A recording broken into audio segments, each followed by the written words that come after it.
বাকি চারটা বন্ধুর কান ধরে, নাক ধরে, পাও ধরে টানতে টানতে রশি বেঁধে মসজিদের দিকে নিয়ে যাওয়া। বারবার বলতে হবে, দোস্ত পৃথিবীর বুকে একটা সিঙ্গারা তোমাদের চারজনকে ফেলে দিয়ে খেতে পারি না, একটা সিঙ্গারা চারজন ভাগ করে খায়। কোথাও যাইতে লাগলে তোমাদের ছাড়া যেতে পারি না, শান্তি পাই না। এখানে সেখানে আড্ডাবাজি, চার স্টল, যেখানেই যাই তোমাদেরকে লাগে, তোমাদেরকে ছাড়া চলতে পারি না, থাকতে পারি না। দোস্ত তোমরা যদি মসজিদে না যাও, সালাত আদায় না করো, জান্নাতের মধ্যে তোমাদেরকে ছাড়া কি করে থাকবো? চলো। আজকে গালিটাকে আমরা ফ্যাশন মনে করে নিয়েছি। কেউ কাউকে গালি দিলে আমাদের ইতস্তবোধ মনে হয় না, লজ্জাবোধ মনে হয় না, নিজেদেরকে অপমানিত বোধ মনে হয় না। প্রত্যেকটা শিশু সালাত আদায় করবে, সিয়াম পালন করবে, হজ পালন করবে, আল্লাহর দেয়া বিধান অনুযায়ী জীবনযাপন করবে। এই ক্ষমতা, এই আনুগত্য নিয়েই জন্মগ্রহণ করেছে। এরপরে পিতামাতা তাকে বাধ্য করেছে সালাত পরিত্যাগ করতে, পিতামাতা তাকে বাধ্য করেছে সিয়াম পরিত্যাগ করতে, পিতামাতা তাকে বাধ্য করেছে আল্লাহর আনুগত্যকে না মানতে। ভালো আছি হ্যান ত্যান, নাউজুবিল্লাহ, আস্তাগফিরুল্লাহ। কত জঘন্য একটা পরিবেশ, ওর মস্তিষ্কটাই বিকৃত হয়ে গিয়েছে। ওর মাকে একজন এসে গালি দিচ্ছে, অথচ তার নিজেকে ছোট মনে হচ্ছে না। যারা এখনো এলোপাথারি চলাচল করছেন, উদাত্ত আহ্বান জানাচ্ছি, আপনারা এদিক সেদিক এলোপাথারি সময় নষ্ট না করে অতি দ্রুত সামিয়ানের নিচে এসে বসে যাওয়ার চেষ্টা করুন। যদিও মাঝে মধ্যে বলে থাকি, যেখানে কোরআন হাদিসের কথা হচ্ছে, মানুষ এই কোরআন হাদিসের কথাকে শ্রবণ না করে বাহিরে এলোপাথারি সময় নষ্ট করতেছে। এরা জীবিত মানুষ, মৃত মানুষ উভয় সমান। আল্লাহ তাআলা বলতেছেন, ওমা আতা বিমুসমিন মান ফিল কুবুর, যারা মারা গিয়েছে, যাদেরকে কবরে শোয়াইতে রাখা হয়েছে, এদেরকে আপনি কোনো কিছু শ্রবণ করাতে পারবেন না। কবরস্থান কেন্দ্রিক আজকের মাহফিল।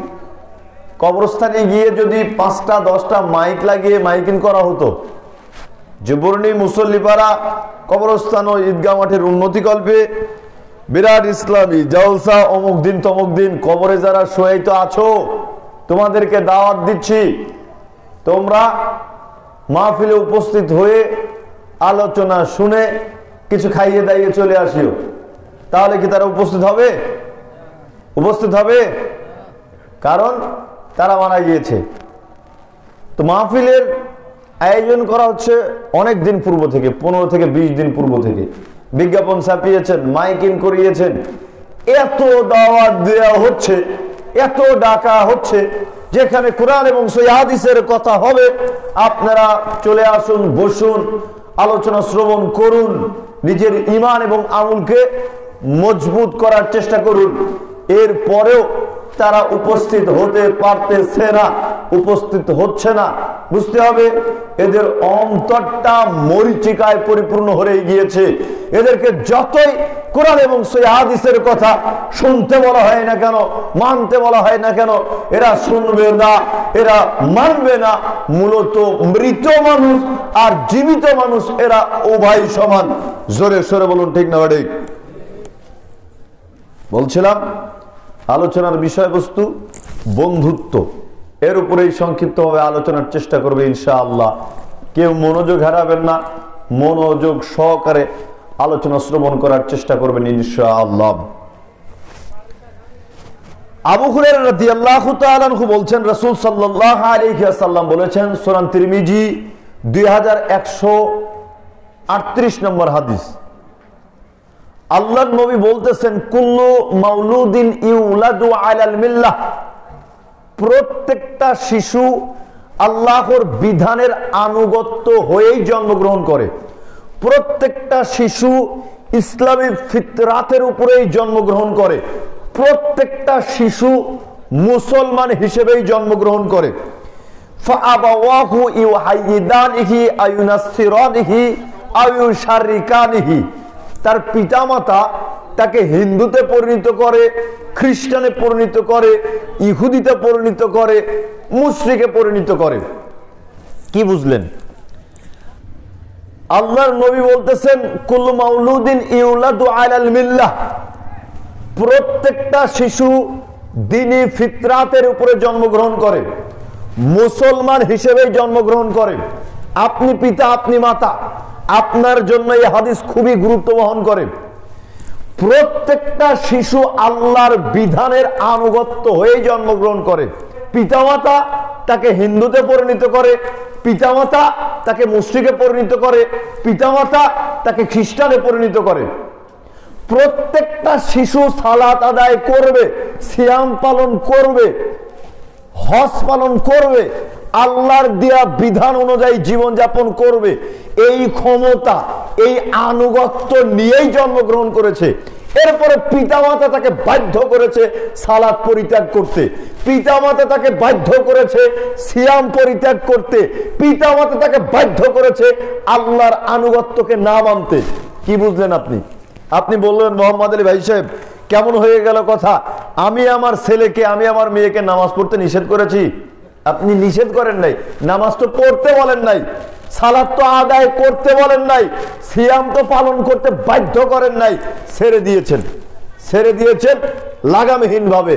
যে যেভাবে চলতেছে, যে যেভাবে চলতেছে মন চাচ্ছে ঠিক সেভাবেই চলতেছে, ওর বিবেচনা করার প্রয়োজন মনে করছে না। কিন্তু জবাব তো আপনাকে দিতেই হবে। আপনি পিতামাতা, আপনার দায়িত্ব আছে। আল্লাহর নবী বললেন প্রত্যেকটা শিশু দ্বীনি ফিতরাতের উপরে জন্মগ্রহণ করে, আল্লাহর বিধানের আনুগত্য হয়েই জন্মগ্রহণ করে।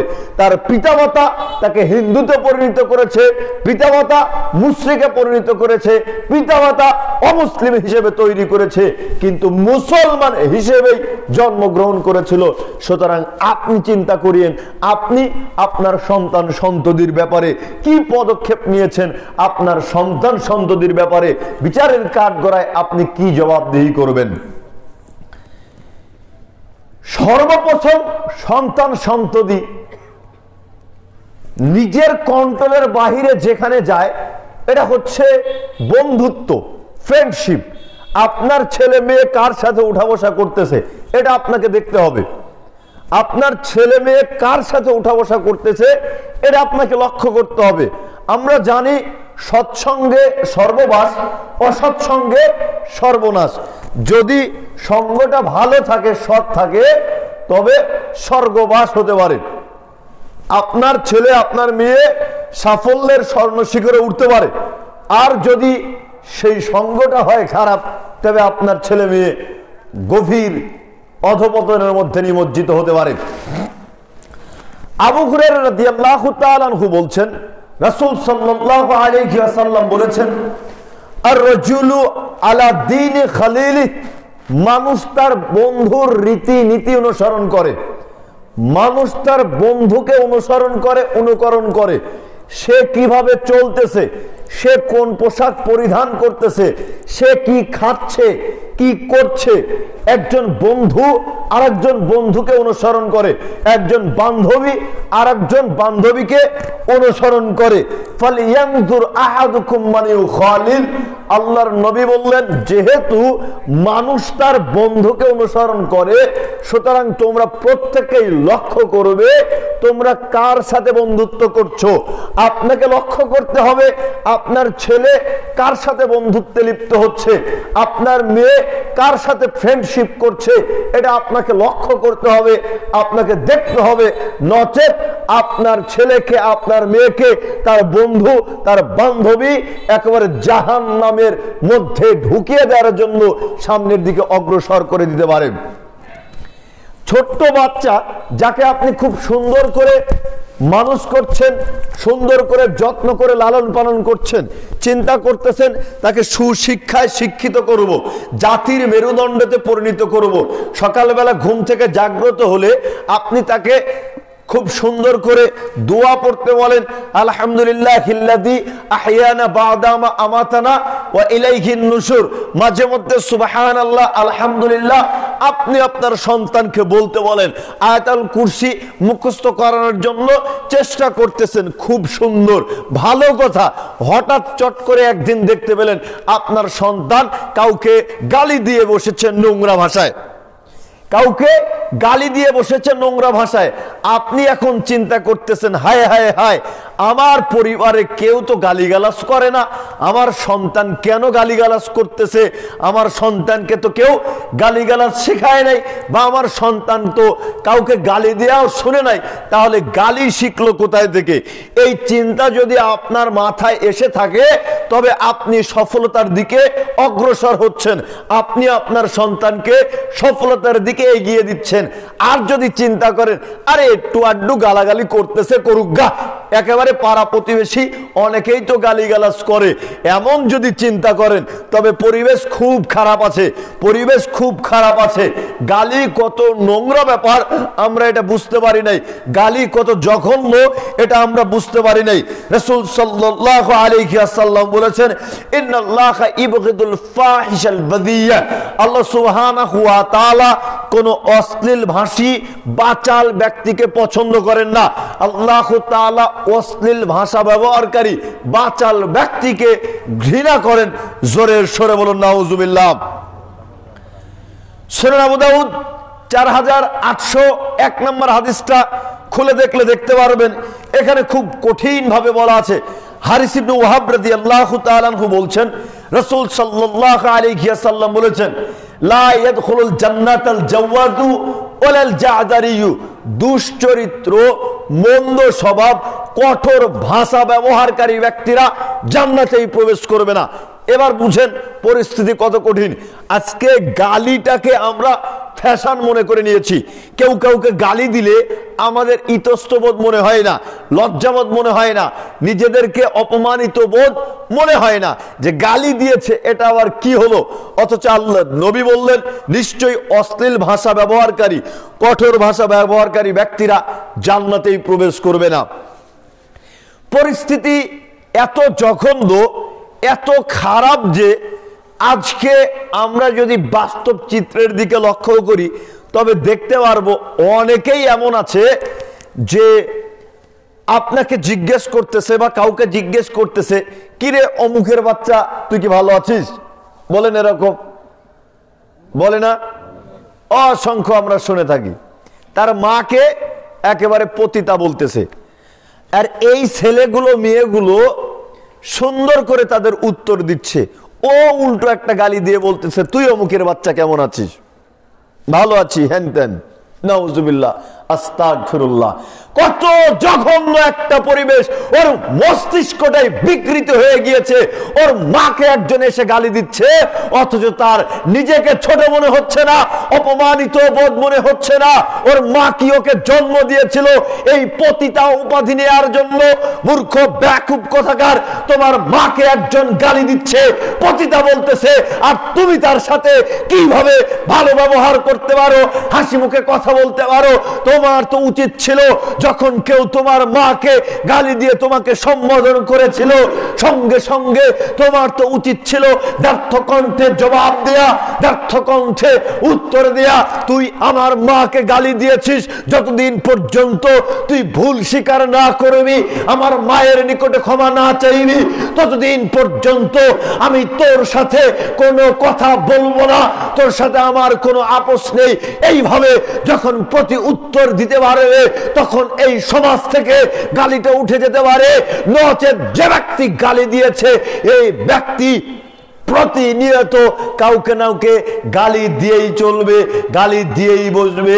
আমরা এতটা নিচে নেমে গিয়েছি, নিজের মাকে কেউ গালি দিলে পর্যন্ত আমাদের ইতস্তবোধ হয় না। জোরের সরে বলুন নাউজুবিল্লাহ। বন্ধু নির্বাচন করার ক্ষেত্রে খুবই গুরুত্বপূর্ণ এবং সূক্ষ্ম ভূমিকা পালন করতে হবে। আপনি কাকে বন্ধু হিসেবে নির্বাচন করতেছেন, কারণ আপনি আপনার বন্ধুর থেকে সুবাস পাবেন। ভালো দিক থাকলে সেই ভালো দিকটাও পাবেন, খারাপ দিক থাকলেও খারাপ দিকটা আপনি পাবেনই। আপনার বন্ধুর কিছু না কিছু গুণাগুণ আপনার মাঝে আসবেই আসবে। আপনি বন্ধু মানে কি বুঝতে পারেন? আমি বাস্তব দৃষ্টান্ত কিছু দিই। বন্ধু মানে অনেক কিছু, অনেক কিছু। আপনার পিতা, আপনার মাতা রাত 2টার সময় অসুস্থ হয়েছে, রাত 2টা 3টার সময় অসুস্থ হয়েছে, এবারে তাকে হসপিটালে নিয়ে যেতে হবে। এবার আপনি চাচাকে গিয়ে বলতেছেন, চাচা আমার তো পিতা অসুস্থ, আমার পিতাকে ডাক্তারের কাছে নিয়ে যেতে হবে, আমাকে একটু সাহায্য সহযোগিতা করেন, আব্বুকে একটু হসপিটালে নিয়ে চলেন, অথবা আমার কাছে অর্থ সম্পদ নাই, আমাকে কিছু সহযোগিতা করেন। তখন আপনার চাচার সাথে আপনাদের সম্পর্ক ভালো ছিল না, তখন বলতেছে এত রাত্রিতে কি করা যায়, সকালবেলাতে নিয়ে যাবনি, অথবা আমার কাছে টাকা নাই, ব্যতিক্রম থাকতে পারে, প্রত্যেকেই যে একরকম হয় ব্যাপারটা এমন নয়। এখনো পরিস্থিতিতে আপনি আপনার বন্ধুকে ফোন দিয়েছেন, দোস্ত আব্বু তো অসুস্থ, বাইরে বের হ, হসপিটালে নিয়ে যেতে হবে। দোস্তকে আপনি জিজ্ঞেস পর্যন্ত করলেন না কি করতেছিস, কোথায় আছিস, কি পরিস্থিতিতে আছিস, কিচ্ছু না, একেবারে অর্ডার, হসপিটালে নিয়ে যেতে হবে, বাইরে বের হ, আমি আসতেছি। এবার আপনার বন্ধু আপনাকে বলতেছে আচ্ছা বের হও, আমিও বের হচ্ছি। এরকম আছে না বন্ধুত্ব, ফ্রেন্ডশিপ? অসংখ্য আছে। একেবারে জানাজিগার দোস্ত, একজন আরেকজনের জন্য সময় ব্যয় করতে পারে, মানুষের সামনে লাঠি ধরতে পর্যন্ত কোনটা বোধ করে না, এমন বন্ধুত্ব অসংখ্য রয়েছে, অসংখ্য রয়েছে। এই জন্যই বলতেছিলাম বন্ধু নির্বাচন করতে হবে খুব সূক্ষ্মভাবে, যাতে করে আপনার বন্ধুর মাধ্যমে আপনার কোনো পাপ অর্জিত না হয়, আপনার বন্ধু যেন পরকালীন জীবনে ক্ষতিগ্রস্ততার কারণ না হয়, আপনার বন্ধু যেন পরকালীন জীবনে জান্নাতে যেতে আপনাকে সহযোগিতা করতে পারে। সহিহ বুখারী 2101 নম্বর হাদিসটা খুলে দেখলে দেখতে পারবেন, এখানে আল্লাহর নবী বন্ধু নির্বাচনের গুরুত্বপূর্ণ কথা উল্লেখ করে দিয়েছেন, আমরা কিভাবে কাদেরকে বন্ধু হিসেবে নির্বাচন করব। আবু মুসা রাদিয়াল্লাহু তাআলা আনহু বলছেন, রাসূল সাল্লাল্লাহু আলাইহি ওয়াসাল্লাম বলেছেন, মাসালুল জালিসিস সালিহি ওয়াল জালিসিস সাউবি কামাসালি সাহিবিল মিসকি ওয়াকিরিল হাদ্দাদ। সৎ সঙ্গ আর অসৎ সঙ্গ, ভালো বন্ধু এবং খারাপ বন্ধুর দৃষ্টান্ত হলো আতর বিক্রেতার ন্যায় এবং কর্মকারের হাপরের ন্যায়। আতর বিক্রেতা আতর বিক্রি করে, সুগন্ধ বিক্রেতা সুগন্ধি বিক্রি করে, আর কর্মকারের হাপর এভাবে দাড়ি টালে, কয়লা পোড়ায়, লোহা গলিয়ে অস্ত্র তৈরি করে। আল্লাহর নবী এই দুইটার দৃষ্টান্ত দিচ্ছেন, আতর বিক্রেতা এবং কর্মকারের হাপরের ন্যায়। লা ইয়াদামুকা মিন সাহিবিল মিসকি ইম্মা তাশতারিহি আও তাজিদু রিহাহু। এবারে আল্লাহর নবী বলতেছেন, তোমরা শোনো, আতর বিক্রেতার নিকট থেকে তোমার যদি সামর্থ্য থাকে তবে তুমি তার নিকটে আতর ক্রয় করতে পারবে। একজন আতর বিক্রেতা যখন আতর বিক্রি করে, আতরের সুগন্ধি যদি ভালো লাগে, যদি সামর্থ্য থাকে, তখন আমরা আতর বিক্রেতার নিকট থেকে আতর খরিদ করতে পারি, আতর ক্রয় করতে পারি। আর যদি সামর্থ্য না থাকে, পকেটে টাকা না থাকে, একেবারে মিসকিন অবস্থায় জীবনযাপন করি, তখনও অন্তত পক্ষে আতর কিনতে না পারলেও আতরের সুগন্ধটুকু পাবো না? আতরের সুগন্ধি পাওয়া যায়। আল্লাহর নবী বললেন, আতর বিক্রেতার নিকট থেকে তোমরা আতর কিনতে পারবে, আর যদি না কিনতে পারো তবে তোমরা আতর বিক্রেতার নিকট হতে আতরের সুগন্ধি পাবে। ওয়াকিরুল হাদ্দাদি ইহরিকু বাদানাকা ওয়া সাওমাকা আও তাজিদু মিনহু রিহান খাবিসাতান। আর কর্মকারের হাপর তোমার ঘর বাড়ি জ্বালিয়ে পুড়িয়ে ছাই করে দিবে, অথবা তোমার কাপড়কে পুড়িয়ে ছাই করে দিবে। কর্মকারের হাপরের নিকটে কেউ যদি 1 টন কাপড় পরিধান করে যান, বসে থাকবেন, ওই যে হাপড় টানে যখন, তখন ফুলকি বের হয়। এই ফুলকিগুলো যখন কাপড়ে এসে পড়ে, ফুলকি পড়ার কারণে কাপড়গুলো ছিদ্র হয়ে যায়। আল্লাহর নবী বলতেছেন কর্মকারের হাপড় তোমার ঘর বাড়ি পুড়িয়ে দিতে পারে, অথবা তোমার কাপড়কে পুড়িয়ে দিবে। আর যদি তাও না হয়, কর্মকারের হাপড়ের নিকটে থাকলে তুমি তার ধোঁয়ার দুর্গন্ধটা পাবে। কি বুঝলেন? আতর বিক্রেতার নিকট থেকে আতর ক্রয় করতে না পারলে আতরের সুগন্ধ পাবেন। কর্মকারের হাপড়ের নিকট হতে আপনার ঘর বাড়ি না পুড়লেও, কাপড় না পুড়লেও আপনি সেখান থেকে দুর্গন্ধ পাবেনই পাবেন, পাবেনই পাবেন। আপনার বন্ধুটা, আপনার ছেলের বন্ধুটা, আপনার মেয়ের বন্ধুটা যার সাথে উঠা বসা করতেছে, সে নেশাদ্রব্য পান করে, সে গার্লফ্রেন্ড বয়ফ্রেন্ডের সাথে নোংরামিতে মত্ত। আপনার ছেলে মেয়ে যদিও নেশাদ্রব্য এখন না পান করে, আপনার ছেলে মেয়ে যদিও নষ্কামিতে লিপ্ত না হয়, কিন্তু একদিন, 2 দিন, 5 দিন, 10 দিন আপনার সেই ছেলের নষ্ট বন্ধু বান্ধবীর সাথে চলাচল করতে করতে একদিন আপনি দেখতে পারবেন আপনার সন্তানটাও আপনার সন্তানের বন্ধুর মতো নষ্ট হয়ে গিয়েছে।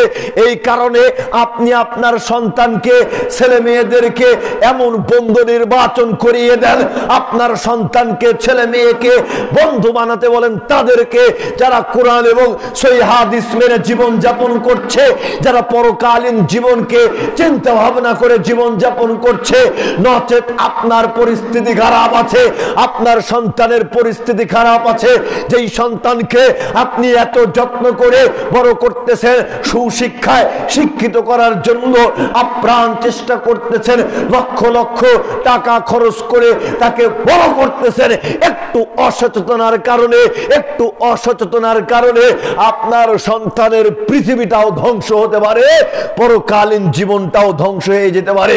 সুতরাং সাবধান এবং সতর্কতা অবলম্বন করুন। আল্লাহ সুবহানাহু ওয়া তাআলা আমাদের তৌফিক ইনায়াত করুক। আল্লাহুম্মা আমিন। আজকে যুব সমাজের দিকে লক্ষ্য করলে দেখা যায় অনেক যুব সমাজ একেবারে নেশাদ্রব্যে অ্যাডিক্টেড হয়ে নষ্ট হয়ে গিয়েছে। এই সমস্যাটাই বিগ সমস্যা। বাচ্চা কাচ্চাকে কার সাথে ঘুরতে দিবেন?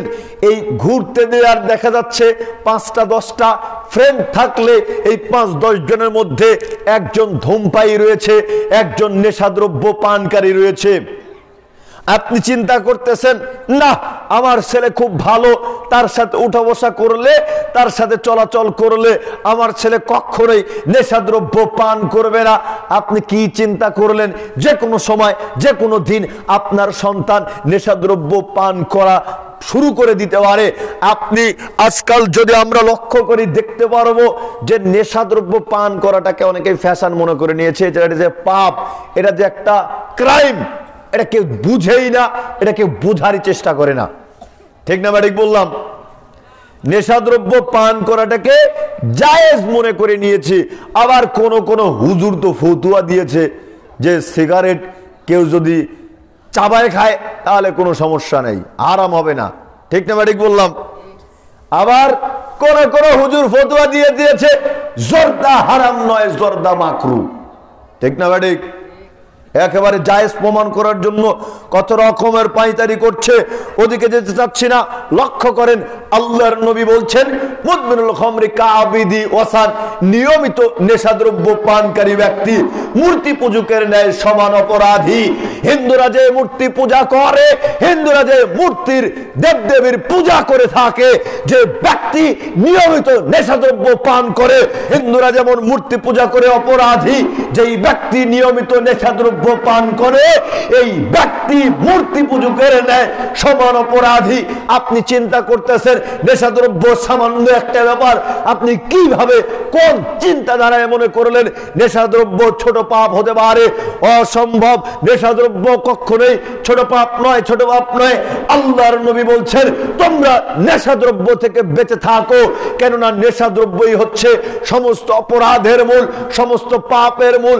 একটা লম্বা চওড়া ঘটনা আপনাকে সংক্ষিপ্ত ভাবে বলছি। একটা কুল কাটা রমণী একজন আবেদ ব্যক্তিকে ডেকে পাঠালেন।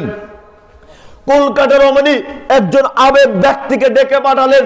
এই আবেগ ব্যক্তিকে যখন ডেকে আনা হলো, এই রমণীটি তাকে বলছে, তুমি আমার সাথে ব্যভিচারে লিপ্ত, নয়তো ওই যে দেখো একটা শিশু বাচ্চা রয়েছে, এই বাচ্চাকে হত্যা করো, নয়তো ওই যে দেখো নেশাদ্রব্য আছে, শরাব আছে, তুমি এই শরাবকে পান করো। কলকাতা রমণী তিনটা অপশন দিলেন। যেই ব্যক্তি নিয়মিত আল্লাহর ইবাদত করে, এই আবেগ ব্যক্তিকে ডেকে এনে বলতেছেন, হয় আমার সাথে ব্যভিচারে লিপ্ত হও, নয়তো নেশাদ্রব্য পান করো, নয়তো এই বাচ্চাকে হত্যা করো। এবারে আবেগ ব্যক্তি চিন্তা করতেছে, হায় হায় হায়, আমি কি করে ব্যভিচারে লিপ্ত হই, বিরাট অপরাধ, কঠিন অপরাধ, এই অপরাধের সাথে আমি কিভাবে জড়াতে পারি। আবার চিন্তা করতেছে, হায় হায় হায়, কি করে সম্ভব আমি একটা বাচ্চাকে হত্যা করব, না না না, কোনোভাবেই আমার দ্বারা সম্ভব নয় একটা বাচ্চাকে হত্যা করা। এরকম চিন্তা ভাবনা করতে করতে আবেগ ব্যক্তি চিন্তা করলো, যদি নেশাদ্রব্য পান করি তবে আমার একার পা হলো, আমি এখান থেকে নেশাদ্রব্য পান করে দূরে সরে চলে যাব, তারপরে নেশাদ্রব্য আমার মধ্যে থেকে বের হয়ে চলে যাবে। এই চিন্তা ভাবনা করে আবেগ ব্যক্তিটি ঢক ঢক করে নেশাদ্রব্য পান করা শুরু করে দিল। এক ঢোক খায়, আবার বলে আমাকে আরো দাও, আবার দেয়া হয়, আবার পান করে, আবার দেয়, আবার পান করে। এমন পান করতে করতে আবেগ ব্যক্তিটি ওই কলকাতা রমণীর সাথে ব্যভিচারে লিপ্ত হয়ে গেল। ব্যভিচারে লিপ্ত হলো তো হলোই, ওই যে শিশু বাচ্চাটি রয়েছে, এই শিশু বাচ্চাটিকেও হত্যা করে ফেললো। চিন্তা করে, নেশাদ্রব্য কত জঘন্য অপরাধ, কত ভয়াবহ পাপ। ব্যক্তি নেশাদ্রব্য করলে আর হিতাহিত জ্ঞান থাকে না, আর বিবেক বুদ্ধি কাজ করে না। তাই তো নেশাদ্রব্য পান করার পরে আবেগ ব্যক্তির মতন একজন মানুষ ব্যভিচারে লিপ্ত হলো এবং নাবালক শিশুটাকেও হত্যা করে ফেললো। জোরে সরে বলুন নাউজুবিল্লাহ। আর একটু আসতে বলেন নাউজুবিল্লাহ। কত জঘন্য অপরাধ, কত বিরাট অপরাধ। এই প্রসঙ্গ নিয়ে কথা বলবো না, এতটুকু বলতে চাচ্ছি, আল্লাহর নবী বললেন, যে ব্যক্তি নেশাদ্রব্য একবার পান করবে 40 দিন তার সালাত কবুল হবে না। কয়দিন সালাত কবুল হবে না? এরপরে ব্যক্তি যদি তওবা করে ফিরে আসে, আল্লাহ তাআলা তাকে চাইলে ক্ষমা করে দিতে পারেন। ব্যক্তি যদি পুনরায় নেশাদ্রব্য পান করে তবে তার 40 দিনের ইবাদত কবুল হবে না। এরপরে যদি ব্যক্তি তওবা করে ফিরে আসে, আল্লাহ তাআলা চাইলে তাকে ক্ষমা করে দিতে পারেন। তৃতীয়বারেও যদি নেশাদ্রব্য পান করে তার 40 দিনের ইবাদত কবুল হবে না। তওবা করলে আল্লাহ তাআলা কবুল করতে পারে, কিন্তু চতুর্থবারে যদি নেশাদ্রব্য পান করে পরিস্থিতি পুরোটাই উল্টে যাবে। আল্লাহর নবী বললেন, ব্যক্তি যদি চতুর্থবারে নেশাদ্রব্য পান করে তবে তাদেরকে তিনাতে খাবার প্রদান করা হবে। সঙ্গে সঙ্গে সাহাবাগণ জিজ্ঞেস করে বসলেন, আল্লাহর নবী, ওমা তিনাতুল খাবাল, এই তিনাতে খাবাল জিনিসটা কি? তখন আল্লাহর নবী বললেন, আরকু আহলিন নার ও উসারাতু আহলিন নার। তিনাতে খাবাল হচ্ছে জাহান্নামীদের দেহ নিংড়ানো, রক্তপুঞ্জ, জাহান্নামীদের মলমূত্র, জাহান্নামীদের দেহ নিংড়ানো রক্তপুঞ্জ মলমূত্রকে তিনাতে খাবাল বলা হয়। যারা পৃথিবীতে নিয়মিত নেশাদ্রব্য পান করে জীবন যাপন করে, বিচারের কাঠ গড়ায়, এই সমস্ত নেশাদ্রব্য পানকারী জঘন্য ব্যক্তিদেরকে এই তিনাতে খাবাল নামক জাহান্নামীদের মলমূত্রকে জুস বানিয়ে খেতে দেওয়া হবে। জোরে সরে বলুন নাউজুবিল্লাহ। এখন এক শ্রেণীর বদমাইশ মার্কা লোক যুক্তি দাঁড় করিয়ে এটাকে মাকরু, সেটাকে হালাল, সেটাকে জায়েজ, সেটাকে হারাম না প্রমাণ করার জন্য ব্যতিব্যস্ত হয়ে যাবে। দেখেন, আল্লাহর নবী একটা এলাকায় যাচ্ছিলেন, একজন সাহাবী জিজ্ঞেস করে বসলেন, আল্লাহর নবী, আমরা যেই এলাকাতে যাচ্ছি এই এলাকায় মিতউ বিজর নামে একটা নেশাদ্রব্য পাওয়া যায়। আল্লাহর নবীকে নেশাদ্রব্যের কথা উল্লেখ করা হচ্ছে। মনে করেন আল্লাহর নবীকে জিজ্ঞেস করা হলো, আল্লাহর নবী, আজকে আমরা বর্ণিতে যাচ্ছি, এই বর্ণি জুনাইল অঞ্চলে সিগারেট নামে, জর্দা নামে, গুল নামে একটা নেশাদ্রব্য পাওয়া যায়। আল্লাহর নবী তখন কোন নেশাদ্রব্যের নাম নিলেন না। তখন আল্লাহর নবী বলছেন, কুল্লু মুস্কিরিন খামরুন ও কুল্লু খামরিন হারামুন। প্রত্যেক বিবেকের ক্ষতিকারী বস্তুই হচ্ছে মদ, আর প্রত্যেক মদই হারাম। প্রত্যেক বিবেকের ক্ষতিকারক বস্তুই কি? মদ, নেশাদ্রব্য। বিবেক যদি ক্ষতি করে, মানে এখানে নাম হিসেব নাই, হিসাব হচ্ছে মস্তিষ্কের বিকৃতি ঘটায় কিনা। মস্তিষ্কের যেই বস্তু বিকৃতি ঘটাবে সেই বস্তুই মদ, আর সেটা অবশ্যই হারাম, অবশ্যই হারাম। এবার আপনার যুক্তি, আপনি কি যুক্তি দিবেন যে আমি যতই খাই না কেন, জর্দা এক কৌটা মাইরা দিলেও আমার বিবেকের কোনো ক্ষতি হয় না, আমি হজম করতে পারি। মানে আপনার মুফতি সাহেবের ফতোয়া হচ্ছে যেই জিনিস হজম করা যায় সেই জিনিস হালাল, ঠিক না ভাই? আল্লাহর নবী বলতেছেন মা আসকারা কাসীরুহু ফাকালিলুহু হারামুন, যেই বস্তু বেশি খেলে বিবেকের ক্ষতি হয় তার কম পরিমাণেও হারাম, তার কম পরিমাণেও হারাম। বস্তু যদি বেশি খেলে বিবেকের ক্ষতি হয় তার কম পরিমাণেও হারাম। এবার আপনার ওই মুফতি সাহেবকে বলবেন, মুফতি সাহেব আপনি হাফ কেজি খান, এক পোয়া খান, দেখি আপনার বিবেকের ক্ষতি হয় কিনা। দেখবেন মুফতি সাহেবকে এক পোয়া হাফ কেজি খাইয়ে দিলে আর মুখ দিয়ে বের হবে না, নাক দিয়েও বের হবে, নিচ দিয়েও বের হবে, ঠিক না ঠিক?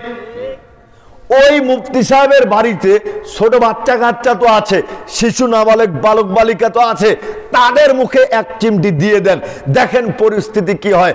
হাইরে জঘন্য পরিস্থিতি। এই তামাকজাত দ্রব্য এত খারাপের খারাপ, তামাকজাত দ্রব্য এত খারাপের খারাপ। আমার সফর সঙ্গে আছে, জিজ্ঞেস করলে আপনারা বুঝতে পারবেন বিষয়টা।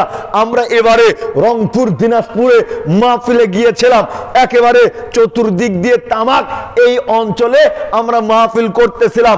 তো অনেক কথা বলতে বলতে আমরা নেশাদ্রব্য সম্পর্কে অনেক কথা বললাম, বলতে বলতে মনে হলো হায় হায় হায়, এ তো তামাকের আখড়ার মধ্যে চলে এসেছি। যা হোক আলহামদুলিল্লাহ, মানুষগুলো খুব সচেতন ছিল, আমাদের উপরে কোনো বিরূপ প্রতিক্রিয়া করে নাই। কিন্তু তাদের থেকে আমরা কয়েকটা স্বীকারোক্তি জানতে পেরেছি। সেটা কি? আমরা তাদেরকে জিজ্ঞেস করেছিলাম, ভাই সাহেব এই তামাকজাত দ্রব্যকে কি গরু ছাগল থেকে নিরাপদ রাখার জন্য কাঁটা তারের বেড়া দেওয়ার কোনো প্রয়োজন আছে, মানে চেগার দেওয়ার কোনো প্রয়োজন আছে? তারা বলতেছে না না ভাই, চেগার দেওয়ার প্রয়োজন নাই, কাঁটা তার দেওয়ার প্রয়োজন নাই, গরু ছাগল তামাক পাতা খায় না। বললাম কীটনাশক লাগে? কয় না, কীটনাশকও দেয়া লাগে না। তাই তো আমি সেই দিন বলতেছিলাম, কোন কুত্তা বিলাই বানরকে, গরু ছাগলকে তামাকজাত দ্রব্যের সাথে, তামাক গাছের সাথে বেঁধে দিয়ে আসবেন আর বলবেন 7 দিন তোকে এই তামাক গাছের সাথে বেঁধে দিয়ে গেলাম, খাইলে তামাক পাতা খাবি, না খাইলে তোকে কোনো খাবার দেওয়া হবে না। বুঝেন নাই? কুত্তা বেলাই বানরকে খাবার দাবার না দিয়ে তামাক গাছের ডালের সাথে বেঁধে দিয়ে আসবেন আর বলবেন তামাক পাতা খাইলে খাবি, না খাইলে 7 দিন না খেয়ে থাকবি। ওই কুত্তা বেলাই বানর কি বলবে জানেন? বলবে আমি এই তামাক পাতার সাথে গলায় দড়ি নিয়ে সুইসাইড করব, এর পরেও এই জঘন্য তামাক পাতাকে খাবো না। জোরে সরে বলুন ঠিক না ঠিক? এত খারাপ এই দ্রব্য, কোন কীটনাশক লাগে না, গরু ছাগল খায় না, কুত্তা বেলাই খায় না। আর এই সৃষ্টির সেরা জীব মানুষ হিসেবে এই তামাকজাত দ্রব্য খায় কি করে?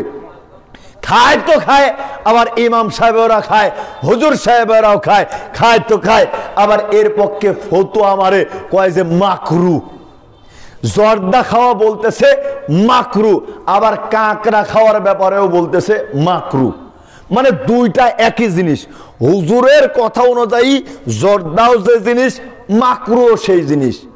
এখন যেই হুজুর জর্দা খাচ্ছে, এই হুজুরের সামনে আপনি যদি কাঁকড়া খান, তবে ও কি করবে জানেন?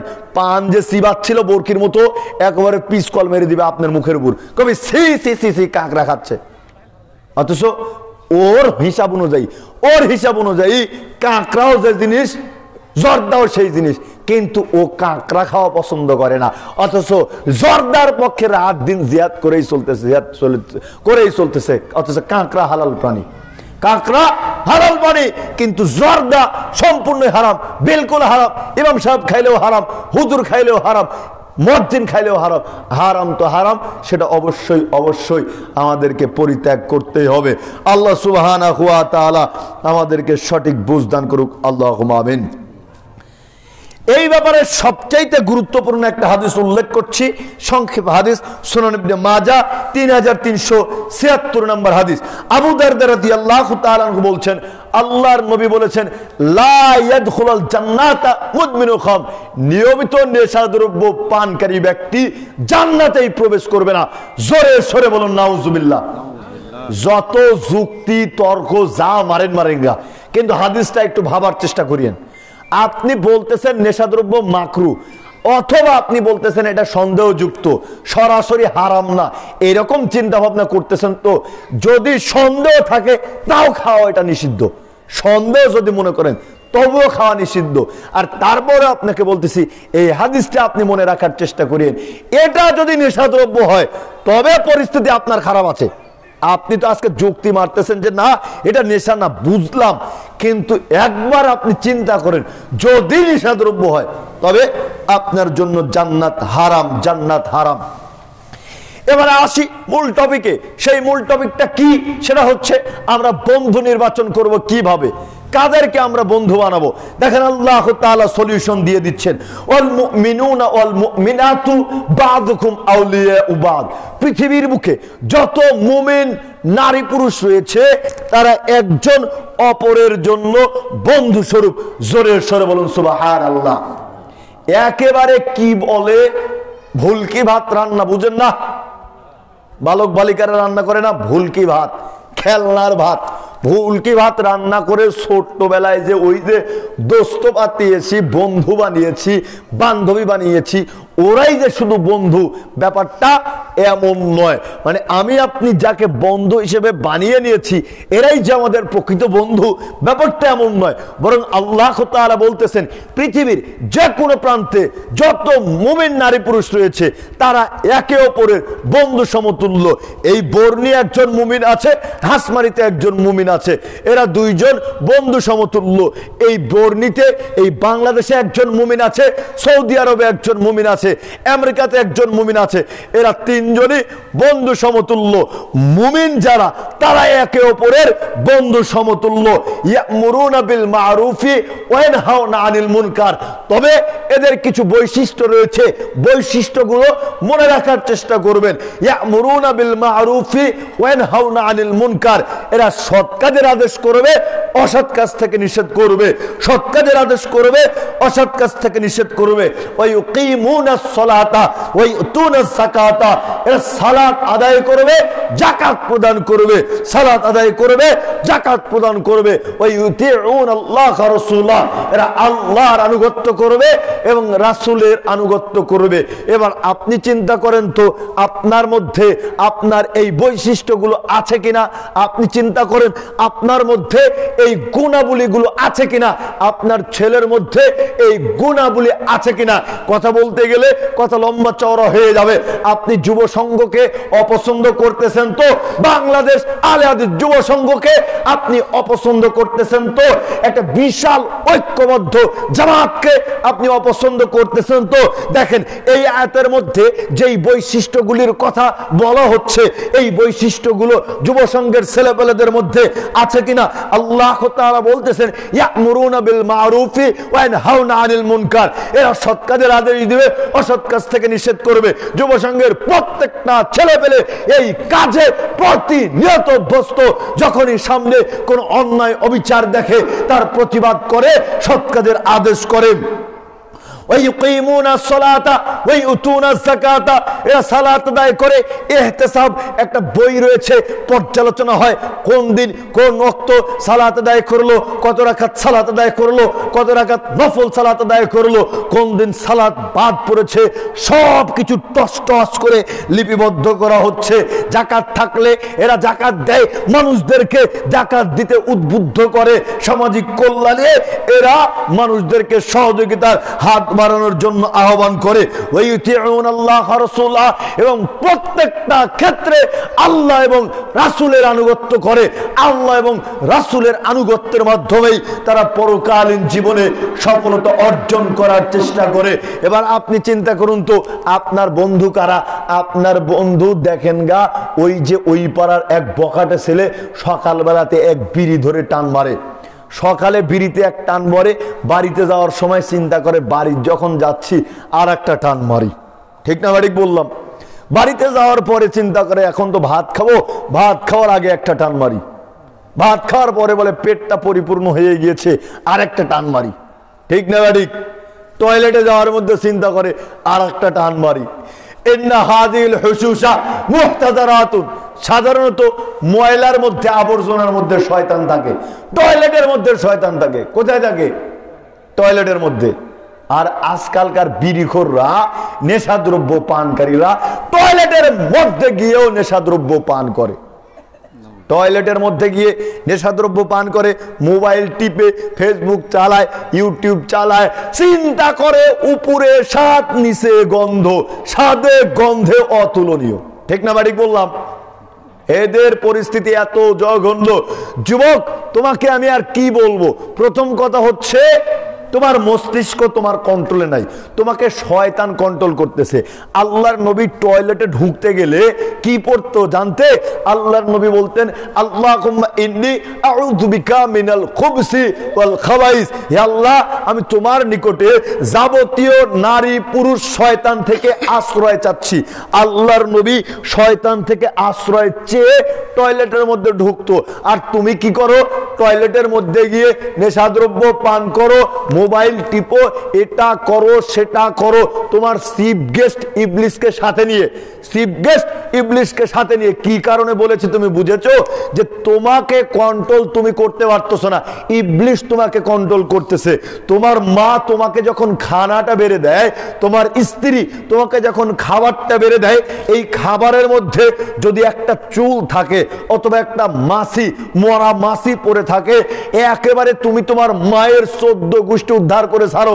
তুমি তোমার বইয়ের চুলের মুঠি ধরে এই মার না সেই মার, আবার ডায়লগ মেরে দাও, কি হাত থাকতে মুখ দিয়ে কথা কিসের? ঠিক কিনা?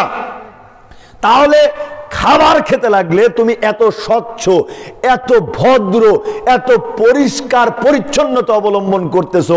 তোমার মতো যুবক কি করে এই জঘন্য টয়লেটের মধ্যে, পৃথিবীর সবচাইতে নোংরা ময়লা আবর্জনার মধ্যে গিয়ে নেশাদ্রব্য পান করতেছে, মোবাইল টিপতেছে, ইউটিউব ফেসবুক চালাচ্ছে?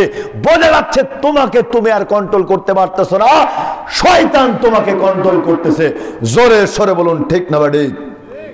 এ কারণেই বন্ধু নির্বাচন করতে হবে দেখে শুনে, যাতে করে বিবেক মস্তিষ্ক বিকৃতি হয়ে না যায়, যাতে করে বন্ধু নির্বাচন করতে গিয়ে, বন্ধুকে অনুসরণ করতে গিয়ে আপনি অ্যাডিক্টেড হয়ে যান, মাতাল হয়ে যান, এরকম যেন না হয়। আল্লাহ সুবহানাহু ওয়া তাআলা আমাদেরকে সঠিক বুঝদান করুক। আল্লাহুম্মা আমিন। অন্যত্র আল্লাহ তাআলা বলছেন, ইন্নামা ওয়ালিয়ুকুমুল্লাহু ওয়া রাসূলুহু والذين آمنوا الذين يقيمون الصلاة ويؤتون الزكاة وهم راكعون। তোমাদের বন্ধু হলেন আল্লাহ। সুবহানাল্লাহ বলবেন না? আমাদের বন্ধু বানাতে হবে আল্লাহ সুবহানাহু ওয়া তাআলাকে, বন্ধু বানাতে হবে নবী মুহাম্মদ সাল্লাল্লাহু আলাইহি ওয়াসাল্লামকে, বন্ধু বানাতে হবে মুমিনদেরকে, এবং জাকাত প্রদান করতে হবে, সালাত আদায় করতে হবে, রুকুকারীদের সাথে রুকু করতে হবে। অবশ্যই যারা আল্লাহকে বন্ধুরূপে গ্রহণ করে, রাসূলকে বন্ধুরূপে গ্রহণ করে, মুমিনদেরকে বন্ধুরূপে গ্রহণ করে, তারাই বিজয়ী, তারাই বিজয়ী। আজকে আমরা ক্ষমতার জন্য কত রকম রাস্তা খুঁজে বেড়াচ্ছি। কেউ বোমাবাজির পথ বেছে নিয়েছি, কেউ হরতাল মিটিং মিছিলের পথ বেছে নিয়েছি, কেউ ইসলামিক লোক ব্যবহার করে ক্ষমতায় যাওয়ার চিন্তা ভাবনা করতেছি, বিভিন্ন পথ অবলম্বন করছি। কিন্তু আল্লাহ সুবহানাহু ওয়া তাআলা যেই রাস্তা দিয়েছে, এই রাস্তা আমরা অবলম্বন করিনি।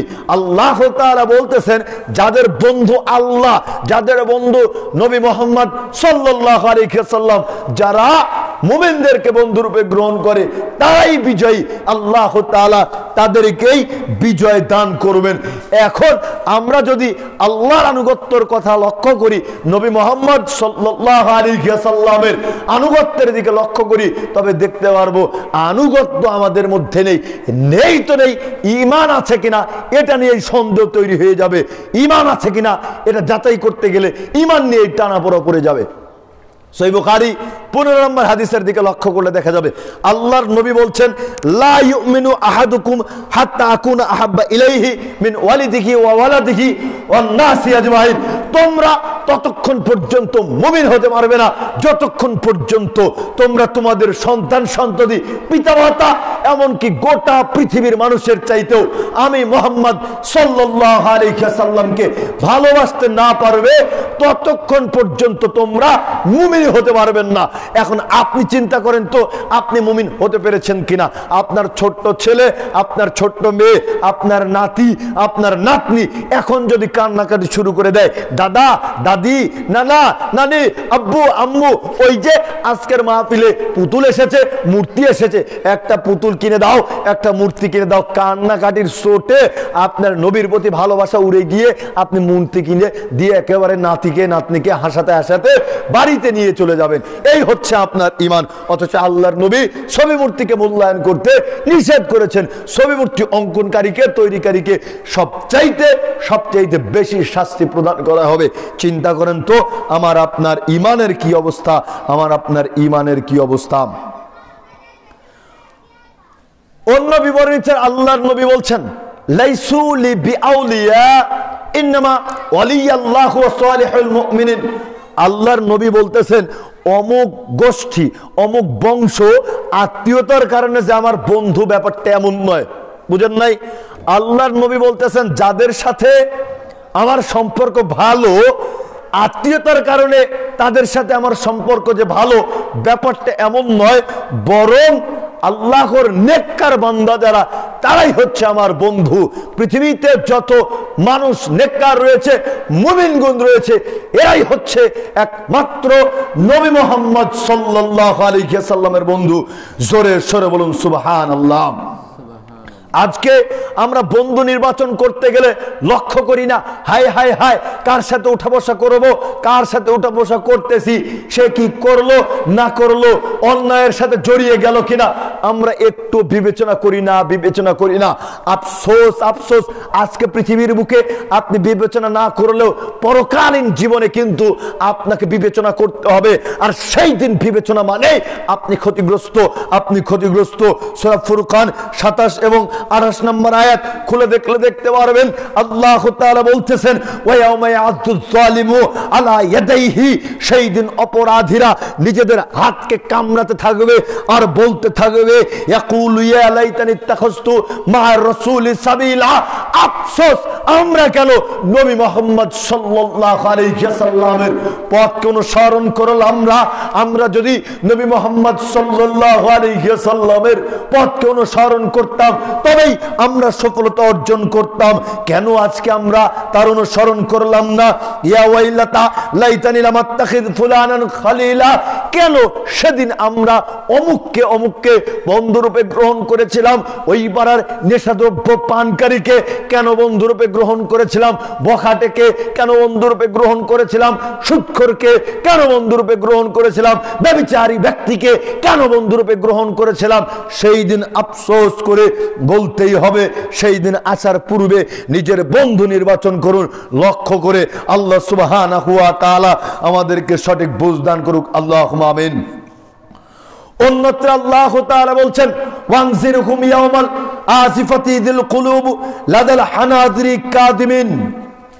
আপনি সেই দিন সম্পর্কে মানুষদেরকে সতর্ক করুন, যেই দিন দুঃখ কষ্টে কণ্ঠাগত হবে প্রাণ, যেই দিন মানুষ ভরাক্রান্ত হৃদয়ে থাকবে, জালিমদের অন্তরঙ্গ কোনো বন্ধু থাকবে না, অপরাধীদের অন্তরঙ্গ কোনো বন্ধু থাকবে না। মালিদ যালিমিনা মিন হামিম ওয়ালা শাফিউত। এই অংশটুকু খুবই গুরুত্বপূর্ণ অংশ। আল্লাহ তাআলা বলতেছেন, জালেমদের পক্ষে সুপারিশ করার মতন এমন কেউ থাকবেই না যার সুপারিশ আল্লাহ তাআলা কবুল করবেন। সুতরাং আপনি কাকে বন্ধু হিসেবে নির্বাচন করছেন? আল্লাহর নবীকে বন্ধু হিসেবে গ্রহণ করেছেন নাকি ফেরাউনকে বন্ধু হিসেবে গ্রহণ করেছেন? এটা আপনার চিন্তার বিষয়। অন্যত্র আল্লাহ তাআলা বলছেন, আল খিল্লাহু ইয়াওমাইযিন বা'দুহুম লিবা'দিন আদুউন ইল্লাল মুত্তাকিন। সেই দিন বন্ধুরা একে অন্যের শত্রুতে পরিণত হবে। কিয়ামতের দিন বন্ধুরা পরস্পর শত্রু শত্রুতে পরিণত হবে। তবে মুত্তাকি যারা রয়েছে এরা ব্যতীত মুত্তাকিদের বন্ধুত্ব কিয়ামতের দিনেও থাকবে। জোরে সরে বলুন সুবহানাল্লাহ। এবার আপনি চিন্তা করেন, আপনার বন্ধুত্ব শুধুমাত্র পৃথিবীতেই টিকিয়ে রাখতে চান নাকি পরকালীন জীবনে পর্যন্ত পৌঁছাতে চান? আপনি বুঝতে পারেন নাই এই ফ্রেন্ডশিপ, এই বন্ধুত্ব কত গুরুত্বপূর্ণ একটা বিষয়, কত গুরুত্বপূর্ণ একটা বিষয় আপনি বুঝতে পারেন নাই। সহিহ বুখারী 660 নম্বর হাদিসের দিকে লক্ষ্য করলে দেখতে পারবেন, আবু হুরায়রা রাদিয়াল্লাহু তাআলা আনহু বলছেন, আল্লাহর নবী বলেছেন, সাবাতুন ইউযিল্লুকুমুল্লাহু ফি যিল্লি ইয়াওমা লা যিল্লা ইল্লা যিল্লুহু। বিচারের কাঠ গড়ায় যখন আল্লাহ তাআলার বিশেষ ছায়া ব্যতীত আর কোনো ছায়া থাকবে না, আর কোনো আশ্রয় থাকবে না, তখন আল্লাহ তাআলা 7 শ্রেণীর মানুষকে এই বিশেষ ছায়াতলে আশ্রয় প্রদান করবেন। এই 7 শ্রেণীর মানুষের মধ্যে এক শ্রেণীর মানুষ হচ্ছে তারা অরজুলানি তাহাব্বা ফিল্লাহি ইজতামা আলাইহি ওয়া তাফাররাকা আলাইহি, যারা একে অন্যকে ভালোবাসে আল্লাহর সন্তুষ্টির জন্য, একে অন্যকে ভালোবাসে আল্লাহর সন্তুষ্টির জন্য, যারা একে অন্যকে ভালোবেসে আল্লাহর সন্তুষ্টির জন্য একত্রিত হয় এবং তারা আল্লাহর সন্তুষ্টির জন্য পৃথক হয়ে যায়। এভাবে যারা একে অন্যকে ভালোবাসে এদের জন্য আল্লাহ সুবহানাহু ওয়া তাআলা কিয়ামতের দিন বিশেষ ছায়াতলে আশ্রয় প্রদান করবেন। জোরে সরে বলুন সুবহানাল্লাহ। আজকে আমাদের স্বার্থ যখন আছে তখন বন্ধু আছে, স্বার্থ যখন ফুরিয়ে যায় আর বন্ধুর সম্পর্ক থাকে না, বন্ধুকে চেনা যায় না, পরিস্থিতি এমন, পরিস্থিতি এমন। অথচ আবু হুরায়রা রাদিয়াল্লাহু তাআলা আনহু বলছেন, রাসূল সাল্লাল্লাহু আলাইহি ওয়াসাল্লাম বলেছেন, দেখেন বন্ধু কেমন হবে, কেমন বন্ধু হওয়া উচিত। আল্লাহর নবী বলতেছেন, আল মুমিনু মিরআতুল মুমিন, একজন মুমিন অপরজন মুমিনের জন্য আয়না স্বরূপ। আয়না স্বরূপ মানে কি? আপনি কি মুখ দেখবেন নাকি? জি না, ব্যাপারটা এমন নয়। আপনি একজন মুমিন, আপনার বন্ধু একজন মুমিন। আপনার দ্বারা কোনো অন্যায় হলে, কোনো অবিচার হলে আপনার সেই মুমিন বন্ধুটি সঙ্গে সঙ্গে আপনার ভুল ধরিয়ে দিবে, আপনাকে বলবে, ভাই সাহেব আপনার এটা ভুল হচ্ছে, আপনি এটা সংশোধন হন, আপনি এখান থেকে ফিরে আসার চেষ্টা করুন। এভাবে এভাবে আপনাকে সতর্ক করবে। এরপরে আল্লাহর নবী বলছেন, অল মুমিনু আখুল মুমিন, একজন মুমিন অপরজন মুমিনের জন্য ভাই স্বরূপ। জোরে সরে বলুন সুবহানাল্লাহ। ইয়াকুফু আলাইহি যায়াতাহু, একজন আরেকজনকে ক্ষতিকারক বস্তু থেকে রক্ষা করবে, নিরাপদে রাখবে। আজকে আমরা বলছিলাম আমাদের যে ফ্রেন্ডশিপ, হায় হায় হায়, একজন আরেকজনের সাথে দেখা হলে গালিগালাজ করে সম্বোধন করি, অমুকের বাচ্চা তমুকের বাচ্চা, কি খবর না খবর ইত্যাদি ইত্যাদি। প্রকৃত বন্ধুর কেমন হওয়া উচিত দেখেন, আল্লাহর নবী বলছেন, আসসালামু ক্বাবলাল কালাম, তোমরা কথাবার্তার পূর্বে সালাম দিবে। আজ থেকে আপনি যদি প্রকৃত বন্ধু হন, আজ থেকে আপনার বন্ধু যদি প্রকৃত বন্ধু হয়, তবে আপনার কি করতে হবে? আপনার বন্ধু আপনাকে যখন বলবে কি খবর, কেমন আছিস, আপনার বন্ধু আপনাকে যখন বলবে হাই হ্যালো কি অবস্থা, তখন আপনি চট করে বলবেন, আরে আল্লাহর নবী বলেছেন কথাবার্তার পূর্বে সালাম, আগে সালাম দিবি তারপরে কথা হবি। সালাম আছে কথা আছে, সালাম নাই কথা নাই, কোনো কথা নাই, কোনো টক নাই, আগে সালাম দিবি। সালাম দিলে কি হবে? একবার সালাম দিলে তার আমলনামায় 10টা নেকি লিপিবদ্ধ করা হবে। জোরে সরে বলুন সুবহানাল্লাহ। ইমরান ইবনে হুসাইন রাদিয়াল্লাহু তাআলা আনহু বলছেন, একজন ব্যক্তি এসে আল্লাহর নবীকে বলে উঠলেন, ফাকালুস সালামু আলাইকুম, আল্লাহর নবী আপনার উপরে শান্তি বর্ষিত হোক। তখন আল্লাহর নবী বলছেন, আশরুন, তার আমলনামায় 10টা নেকি লিপিবদ্ধ করা হয়। জোরে সরে বলুন সুবহানাল্লাহ। পুনরায় আরেকজন ব্যক্তি এসে আল্লাহর নবীকে বলে উঠলেন, আসসালামু আলাইকুম ওয়া রাহমাতুল্লাহ, হে আল্লাহর নবী আপনার উপরে শান্তি বর্ষিত বর্ষিত হোক এবং রহমত বর্ষিত হোক। তখন আল্লাহর নবী বলে উঠলেন, ইসরুন, তার আমলনামায় 10 নেকি লিপিবদ্ধ করা হলো। আরেকজন ব্যক্তি এসে বলতেছেন, আসসালামু আলাইকুম রাহমাতুল্লাহি ওয়া বারাকাতুহু, হে আল্লাহর নবী, আপনার উপরে শান্তি বর্ষিত হোক, রহমত বর্ষিত হোক, দয়া বর্ষিত হোক। তখন আল্লাহর নবী বলে উঠলেন, সালাসুন, তার আমলনামায় 30টা নেকি লিপিবদ্ধ করা হলো। জোরে সরে বলুন সুবহানাল্লাহ। এবার আপনি চিন্তা করেন তো, আপনি যে হেই হ্যালো এটা সেটা নানান রকম কথাবার্তা রাত দিন বলেন, 5 পয়সার উপকার আছে? আছে উপকার? নাই। এইখানে আবার ভণ্ডরা কি করেছে, আসসালামু আলাইকুম ওয়া রাহমাতুল্লাহি ওয়া বারাকাতুহু ওয়া মাগফিরাতু ওয়া জান্নাতু ওয়া কুতুবু, এটা সেটা দিয়ে সালামকে 1 লাইন থেকে 5 লাইনে বানিয়ে ফেলেছে। ঠিক না ঠিক? এগুলো ভণ্ডামি ছাড়া আর কিছুই নয়। আসসালামু আলাইকুম ওয়া রাহমাতুল্লাহি ওয়া বারাকাতুহু 30 নেকি লিপিবদ্ধ করা হবে ইনশাআল্লাহ। আজকে আমাদের বন্ধুদের যে পরিস্থিতি, 5 জন বন্ধু মনে করেন এক জায়গাতে আছে, 5 জন বন্ধু একসাথে আছে।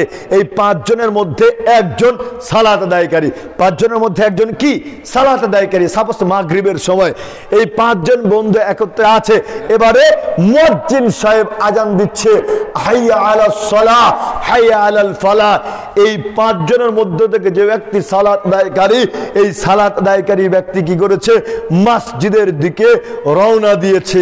আর বাকি 4 জন কি করেছে, শয়তান বায়ু ছাড়তে ছাড়তে আজান শুনে যেমন পালায়, এরাও ঠিক এই বন্ধুকে ছেড়ে মসজিদের নিকট থেকে বায়ু ছাড়তে ছাড়তে মসজিদ থেকে পলায়ন করতেছে। ঠিক না ঠিক? আপনি কি জানেন, যখন মুয়াজ্জিন সাহেব আজান দেয়, মুয়াজ্জিন সাহেবের আজান শুনে শয়তান বায়ু ছাড়তে ছাড়তে পালায়। শয়তানের কাজকর্মগুলো আজকে আমাদের মধ্যে লক্ষ্য করা যায়। মুয়াজ্জিন সাহেব যখন আজান দেয়, আমাদের তো উচিত মসজিদের দিকে রওনা হওয়া। আমরা কেন মসজিদ পরিত্যাগ করে ভিন্ন দিকে যাচ্ছি? বলে যাচ্ছে শয়তান যেমন পালাচ্ছে, শয়তানের নীতি গ্রহণ করে এই সমস্ত বেনামাজিরা মসজিদ ত্যাগ করে শয়তানের মতোই পালাচ্ছে। সুতরাং সাবধান এবং সতর্কতা অবলম্বন করুন। আপনি বুঝতে পারেন নাই এই সালাত কত গুরুত্বপূর্ণ। ক্বাল আল্লাহু তাআলা, হাদিসে কুদসি আল্লাহু তাআলা বলতেছেন, আল্লাহর নবী বলেছেন, ইন্নী ফারাস্তু আলা উম্মাতিকা খামসা সালাওয়াতিন ওয়া আইদতু ইনদি আহাদান। মুহাম্মদ সাল্লাল্লাহু আলাইহি ওয়াসাল্লাম, আমি আপনার উম্মতের উপরে 5 ওয়াক্ত সালাতকে ফরজ করেছি। আর এই মর্মে প্রতিশ্রুতি দিচ্ছি যে আন্নাকুম মান যা ইউহাফিজ আলাইহিন্না লিওয়াক্তিহিন্না, যে ব্যক্তি 5 ওয়াক্ত সালাতের হেফাজত করবে, 5 ওয়াক্ত সালাত আদায় করবে, আদখালতুহুল জান্নাহ, আমি তাকে জান্নাতে প্রবেশ করাবো। জোরে সরে বলুন সুবহানাল্লাহ। এখানে আল্লাহর ওয়াদা, আল্লাহ বলতেছেন যে ব্যক্তি 5 ওয়াক্ত সালাত আদায় করবে, আমি ওয়াদা করতেছি তাকে আমি জান্নাতে প্রবেশ করাবো। ওয়াল্লাম ইউহাফিজ আলাইহিন্না ফালা আহাদা লাহু ইনদি। এর পরের অংশটুকু খুবই গুরুত্বপূর্ণ অংশ। আল্লাহর নবী বলতেছে, আর যে ব্যক্তি 5 ওয়াক্ত সালাত আদায় করে না, 5 ওয়াক্ত সালাতের হেফাজত করে না, ওই ব্যক্তির ব্যাপারে আমার কোনো প্রতিশ্রুতি নেই, আমার কোনো ওয়াদা নেই। ওই জাহান্নামে যাক, গোল্লায় যাক, ডাস্টবিনে যাক, যা হয় হোক, তাতে যায় আসে না। আমি আল্লাহ তাআলার তার ব্যাপারে কোনো ওয়াদা নেই, কোনো প্রতিশ্রুতি নেই। অন্য বিবরণীর দিকে লক্ষ্য করলে দেখা যায় আল্লাহর নবী বলছেন, বাইনার রাজুলি ও বাইনার শিরকি ওয়াল কুফরি তারকুস সালাত। বান্দা এবং শিরক কুফরের মাঝে পার্থক্যই হচ্ছে সালাত। বান্দা এবং শিরক কুফরের মাঝে পার্থক্যই হচ্ছে সালাত। আল আহদুল্লাযী বাইনানা ও বাইনাকুমুস সালাত ফামান তারকাহা ফাকাদ কাফারা। আমাদের আর কাফেরের মধ্যে প্রতিশ্রুতি হচ্ছে, অঙ্গীকার হচ্ছে নামাজ, সালাত। যে ব্যক্তি সালাত আদায় করে এই ব্যক্তি মুসলমান, আর যে ব্যক্তি সালাত পরিত্যাগ করে এই ব্যক্তি কাফের। এই ব্যক্তি খাঁটি কাফের, নির্ভেজাল কাফের। সালাত পরিত্যাগকারী কাফের, নিঃসন্দেহে কাফের। অনেক যুক্তি দাঁড় করাবেন, অনেক কথা বলবেন, সংক্ষিপ্ত বলছি দেখেন। মান সাররাহু আন ইয়ালকাল্লাহু গাদান মুসলিমান ফালিহাফিজ আলা হাউলাই সালাতুল খামসি। আব্দুল্লাহ রাদিয়াল্লাহু তাআলা আনহু বলতেছেন, কিয়ামতের দিন যে ব্যক্তি মুসলমান হিসেবে আল্লাহর সাথে সাক্ষাৎ করতে চায় সে যেন 5 ওয়াক্ত সালাত আদায় করে। মুসলমান হিসেবে কিয়ামতের দিন উপস্থিত হতে হলে অবশ্যই তাকে 5 ওয়াক্ত সালাতের হেফাজত করতে হবে। আমি আপনি তুচ্ছ, আমার আপনার কথার 5 পয়সা মূল্য নেই। আব্দুল্লাহ ইবনে শাকিক আল উকাইলি থেকে বর্ণিত, কানা আসহাবু মুহাম্মাদিন সাল্লাল্লাহু আলাইহি ওয়াসাল্লাম, আল্লাহর নবীর সাহাবীগণ লা ইয়ারাউনা শাইআন মিনাল আমালি তারকুহু কুফরুন গায়রা সালাত, সালাত ব্যতীত অন্য কোন আমল ছেড়ে দেয়াকে কুফরি বলে মনে করতেন না। যখনই কোনো ব্যক্তি সালাত পরিত্যাগ করত তখন আল্লাহর নবীর সাহাবীগণ মনে করত এই ব্যক্তি কুফরি করেছে, এই ব্যক্তি সালাত ছেড়ে দিয়েছে, এই ব্যক্তি কাফের হয়ে গিয়েছে। এবার আপনি চিন্তা করেন তো আপনার পরিস্থিতি কি? অনেক যুক্তি, অনেক তর্ক। আপনি বলবেন মোহাম্মদ আলী ভাই সাহেব যদি সালাত না পড়ে তবে সেই ব্যক্তি বিরাট পাপী, বিরাট অপরাধী, কিন্তু কাফের হচ্ছে না, কাফের হচ্ছে না এটা বলবেন আপনি। আচ্ছা বলেন তো দেখি, সালাত আদায় না করে যদি মুসলমান হওয়া যায়, সালাত আদায় না করে যদি মুসলমানই হওয়া যায়, মসজিদের কি দরকার? সালাত আদায় না করে যদি মুসলমান হওয়া সম্ভবই হয়, নামাজ পরিত্যাগ করে যদি মুসলমান হওয়াই সম্ভব হয়, ইমামতির কি প্রয়োজন, মুয়াজ্জিনের কি প্রয়োজন, এটা সেটা কত কিছু করতেছি, সালাত না আদায় করে যদি মুসলমানই হওয়া সম্ভবই হতো, আপনার ফতোয়া আপনি বলতেছেন বিরাট পাপী, কিন্তু কাফের না, মুসলমান থাকতেছে। মুসলমান যদি থাকে তবে আপনি যখন মারা যাবেন আপনাকে জানাজা বিহীন কুত্তা বিলাইকে যেমন দাফন করা হয়, পুতা হয়, কুত্তা বিলাইকে যেমন পুতা হয় আপনাকে তখন তেমন করে পুতা হোক। তখন বলবেন না না না, জানাজা না করলে কেমন হয়? নামাজ আপনার জীবিত থাকা অবস্থায় লাগে নাই, জীবিত থাকা অবস্থায় আপনার সালাত পড়তে হয়নি, মারা যখন যাবেন তখন আপনার জানাজার কিসের দরকার?